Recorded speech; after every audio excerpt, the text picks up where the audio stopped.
لو عايز ترجع بالزمن لورا ايام ما كنت طفل صغير وتحب تدخل محل الايس كريم عشان تشتري بولة الايس كريم، يبقى عطر النهارده ده ليك. وعلشان تعرف العطر ده اعمل لايك وسيف للفيديو ويلا بينا.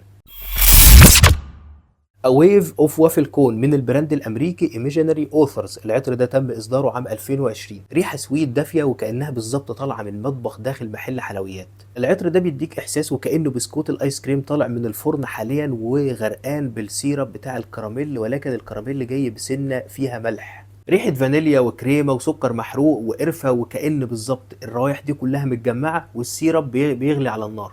عطر سويتي جورموندي بيعيشك حالة مختلفة، وهو عطر فعلا مختلف. ولكن احذر، العطر ده أداؤه مش ضعيف أبدا، العطر ده أداؤه قوي جدا جدا لدرجة إن هو ممكن يعمل صداع ليك أو للي حواليك.